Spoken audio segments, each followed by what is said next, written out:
gara-gara orang ini. Tapi gak pernah diekspos. Saya bangga dengan dia. Karena harusnya dia lebih kaya kalau dia pindah ke Amerika. Kenapa saya sebut dia? Ini cuma sebagai contoh untuk ngerti ayat 23. Kalau orang itu dikatakan pintar, itu dengkulnya, perutnya, pipinya, sikutnya, atau otaknya? Coba jawab, saya cuma ngajak saudara berpikir aja. Ayo coba jawab. Supaya ini, oke, pasti otaknya.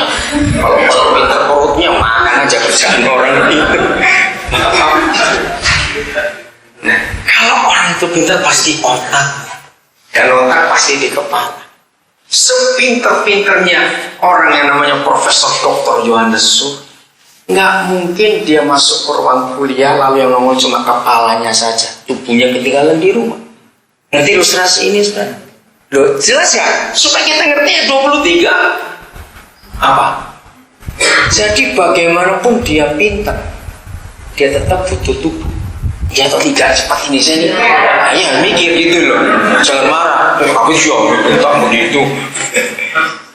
Jadi dalam job description ini, gereja itu punya peranan gak main-main.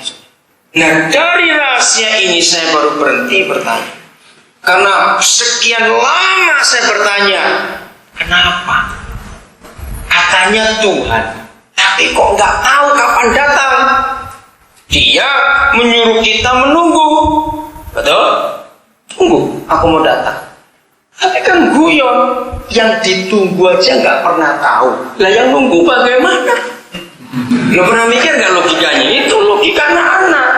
Maka itu saya bilang, Tuhan jangan guyon. Bagaimana kami bisa nunggu? Kalau pakai istilah Jawa, lawangnya ditunggu aja gak tahu kapan datangnya. Nah, dengarkan, saya pernah tanya, kesemutan, oh jangan-jangan kamu kesemutan nih, berhenti dulu, terjatuh itu. Katanya Tuhan, kenapa? Oh saudara, waktu dia bukan ngerasa Efesus 1, saya bertobat. Dulu saya maksa-maksa dia, jangan begitu Tuhan, masa nggak tahu kapan kau datang? Tahu jawabannya? Dia tidak pernah tahu kapan datang. Tergantung tubuhnya di dunia, siap atau tidak. Enggak. Siap atau tidak. Kenapa? Selama tubuhnya masih tercerai-berai, dia nggak akan bisa datang. Masih ingat firman dia ucapkan sendiri?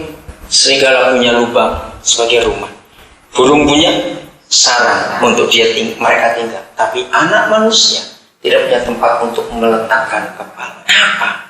Ya bagaimana kepalanya mau punya tempat? Kalau tubuhnya terpecah belah, tercerai-berai, ibu jari, tangan, kaki kiri di sebelah sana, telunjuk kiri sebelah sana, semua jantung terpecah, mata, gigi, semuanya terpecah, semuanya nggak utuh. Kaki kiri, kaki kanan, semuanya. Bagaimana kepala bisa datang? Karena dia menghormati job description yang papanya buat. Karena lihat ini. Inilah alasannya. Mengapa saya tidak akan pernah mendirikan gereja dan organisasi? Karena saya sayang dia. Saya nggak mau memecah belahkan tubuhnya. Sudah cukup. Di Kinilo kemarin ada satu konferensi yang saya hadir. Saya pembicara 3 session. Nah saya sampaikan lagi. Karena mereka tanya salah seorang. Tanyaan kelas. Begitu dengar, kalau saudara pernah dengar. Sampai hari ini masih banyak orang berkata, ya kalau kamu masih muda baik, kamu penginjil. Tapi kamu mikir kamu akan tua nanti. Bagaimana hari tuamu kalau kamu gak punya jemaat? Wah kurang ajar betul itu. Saudara itu masih dikatakan sampai kemarin. Saya bilang saya sudah cukup tua, saya umur 53 sekarang. Saya gak pernah mikir gereja juga untuk jemaat. Karena betapa jahatnya seorang pendeta. Kalau jemaat sebagai tunjangan hari tua, kurang ajar betul. Ya betul saudara. 99% orang jadi pendeta karena alasan ini. Untuk tunjangan hari tua, kurang ajar betul. Maka itu saya gak pernah respect dengan orang jadi pendeta. Bagi pengusaha jadi pendeta, awas. Itu menghina Tuhan betul-betul. Saya punya istilah, memang enak jadi pendeta bondo apap suki. Tawarnya bondo apap suki, modal cuap-cuap kaya. Betul. Sekarang ini pendeta nggak perlu panggilan, asal punya kaya tukul dia laris diundang kiri kanan. Dapat amplop siapa nggak suka. Maaf. Betul nggak, saudara? Yang mau marah-marah lah. Para bukti begitu. Jadi Yesus menangis karena kepala sudah lama siap, tapi tubuhnya belum siap, Ibu. Ibrani 10 ayat 5. Ada bawa terjemahan lain? Tolong bacakan. Ibrani 10 ayat 5. Ayat itu menakutkan saya, saudara. Tapi itu yang terjadi. Sudah?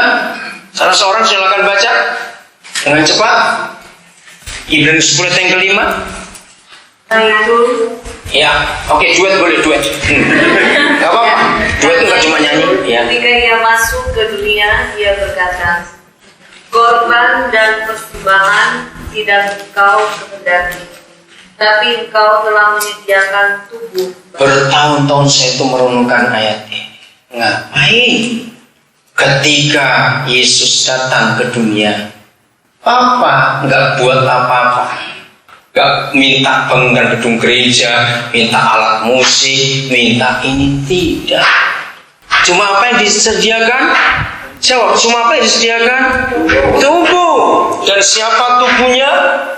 Gereja kita ini. Nah, masalahnya tubuhnya ini yang gak mau bertobat. Karena kita masing-masing berjalan sendiri, gak ada kesatuan. Harus mikirkan ini, saudara, dengan cepat supaya kita makin jelas. Saudara bacakan Yesaya 11 ayat yang keempat. Ya, silakan salah seorang. Ya, saudara dapat apa? Raja damai yang akan datang. Siapa dia? Ayo, siapa dia? Yesus. Nah, ini bukan pas perfect karena belum terjadi. Yang akan datang. Nah, apa yang terjadi kalau dia datang? Ayat 4 saja langsung. Silakan salah seorang membaca. Ayo, yang sudah dapat. Tapi dia akan menghakimi orang-orang lemah. Ya. Dan akan menjatuhkan keputusan terhadap orang-orang yang tertindas di negeri daerah. Nah, itu Yesus adil sekali. Dia nggak tahan lihat orang tertindas. Dia nggak tahan. Saudara baca tadi berita untuk kampanye suksesnya JK dengan Wiranto. Mereka siapkan 60 triliun dengan komposisi mereka berharap 60 juta suara baru kampanye. Bukan 6 triliun, saudara, 60. Uang dari mana? Kayak itu. Saya ingat Pak Pengki Andu pernah berkata tahun yang lalu, tahun 2007, dan saya setuju. Kalau untuk kampanye, untuk pemilu sekian triliun yang baru saat ini, kenapa kita nggak mau pakai sistem sepak bola saja? Uang itu kita pakai untuk ngebon presiden yang kita, negara yang memimpin Indonesia. Oh, saya setuju. Kalau diizinkan, betul nggak, saudara? Itu ide yang luar biasa. Saya sampai apa nggak salah baca saya ini. Hebat sekali. Cari koran hari ini yang menuliskan ini. Saudara harus memikirkan bahwa tidak ada keadilan di negeri ini. Hari ini juga masuk di koran, PGI sudah bersuara mengingatkan anggota dewan, kalau undang-undang syariah dan zakat diberlakukan akan pecah negara ini. Hilang memang. Jadi ntar ada undang-undang zakat, saudara, sedih bodoh ini. Jadi nanti kalau orang kita membayar zakat, itu pengurangan pajak. Harusnya gereja juga minta dong, kalau bayar per bulan juga kurang dong, karena gak pajak cuma 2,5%, ini 10%. Nah, bayangkan, ngeri sekali negara ini mau dibawa kemana. Sudah ada sekian belas undang-undang yang mengatasnamakan Al-Quran. Akan pecah negara ini. PGI bersuara, puji Tuhan saya baca hari ini PGI bersuara seperti itu. Terus lanjutkan, apalagi? Ia akan mengajar bumi dengan perkataannya seperti dengan tongkat. Nah, perkataannya kata terus. Dan dengan nafas mulutnya, Ya, ia akan membunuh orang. sebetulnya saya bukan orang fasik, tapi yang jahat itu si iblis. Dengan nafas mulutnya. 2 Tesalonika 3 ayat 8 dan 9. Akan segera sampai pada kesimpulan.